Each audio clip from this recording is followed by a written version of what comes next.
Woke up, just getting some exercise in. It's February 8th, 2017. I knew this was coming at some point. Something had to give.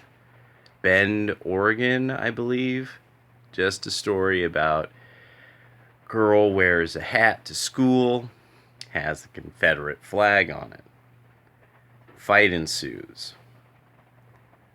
Bans the American flag on school property.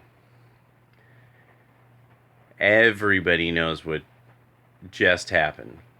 Somebody has a Confederate flag across the street from the school, flying. And this is now officially on in Oregon.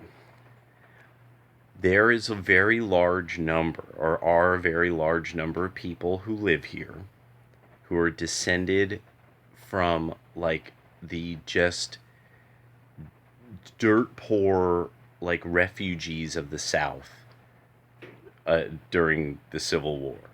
I know this. This is something it took me a few years to figure out, but it was something I knew from American history in general, but that I absolutely put together because of a number of people I met around here and the length of time their people were here and certain names, because there's some groups that were emigre groups from Scandinavia who populated heavily in this area. So I'm just calling it's about to get ugly in Oregon. That's all I'm saying. Is this is the more and more of this is going to start popping up, and people are going to start figuring out like it's the whole reason why is because Oregon is one of these places that the division between the do-gooder Democrats who loved Franklin Roosevelt and appreciated the idea of working for a living. These people are sort of up against now this far left end of Democrats and this former group. These are a lot of basically very agreeable Scandinavians a lot of times, that like novelty and interesting new wild and weird ideas. And when the hippies all moved here, they didn't have that big of a problem. But you really can hear people refer to other groups of white people here, and certain white people refer to the hippies. And when you think about who these white people are, you're like, wait a second, wait.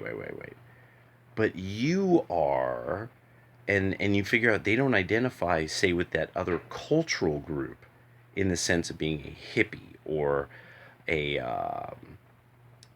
Mennonite or a Mormon, or they're just one of the many white people who are around here for a really long time, and they've been here for a few generations.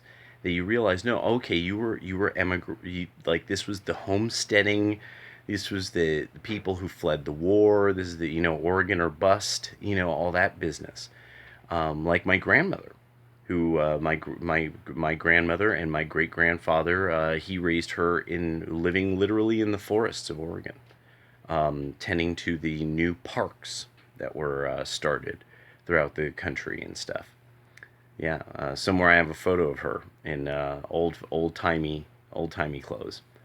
All right, well, yeah, Oregon is about to get super weird because there's cultural groups that have not really made, they have not shown their divisions, and now it's got to happen.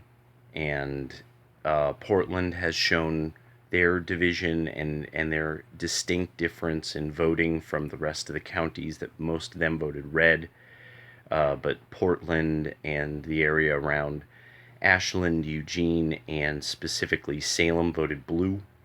And so all of this has to now get worked out because of all this secession of California stuff, talking the way the left is try to boldly thrust their chest out and stuff, that now all the cultural groups are going to have to do what they got to do. Yeah, things will be as they'll be. It is what it is.